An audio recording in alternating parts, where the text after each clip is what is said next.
একে অসম্ভৱ কথা এইটো, কাৰণ এই যিখিনি দলং হ'ল আজি 10 বছৰৰ ভিতৰত এই ব্ৰহ্মপুত্ৰৰ ওপৰত গোটেইটো অসম্ভৱ কথা।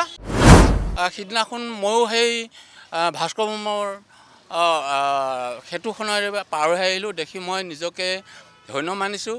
এনেখন বাহিৰা দেশৰ লেখীয়া মানে এখন দলং হৈছে।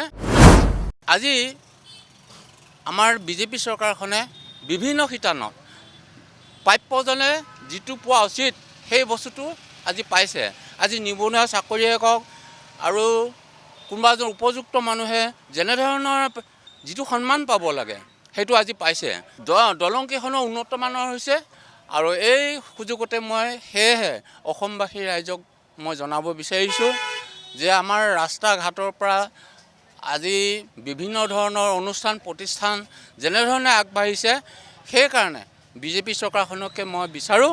আৰু ইয়াৰ উপৰি মই আৰু এটা কথা ক'ব গৈছোঁ যে আমাৰ লখিমপুৰ বিধানসভা সমষ্টিত মানৱ ডেকা ছাৰে এই 10 বছৰত, এই 5 বছৰতে তেওঁ যিখিনি উন্নতি সাধন কৰিলে, এইটো বৰ লেখত ল'বলগীয়া কথা। আমাৰ আগৰ চৰকাৰবিলাকৰ ইচ্ছা কৰিলেতো কৰিব পাৰিলেহেঁতেন, এই দলঙে হওক বা যিবিলাক ৰাস্তা ঘাট উন্নয়নৰ যিবিলাক কাম, গতিকে সেই মানসিকতাটো কাম কৰাৰ যিটো স্পৃহা সেইটো থাকিব লাগিব। গতিকে ইয়াত আৰু ৰাইজে দেখিছেই, মই কোৱা কথাও নহয়। গতিকে ইয়াৰ পৰা কিমানখিনি আজি বগীবিল দলঙৰ কথাই কৈছোঁ, আজি যিকোনো এটা কাম কৰি আমি ডিব্ৰুগড়ৰ পৰা লগে লগেহে গুচি আহিব পাৰোঁ, তেনেকুৱা এটা সুবিধা। আগতে ডিব্ৰুগড় যোৱা মানে 2-3 দিনৰ কথা আহিছিল। এতিয়া টকা পইচাৰো আমাক কম লাগে আৰু আমাৰ সময়ো যথেষ্ট কম হৈছে।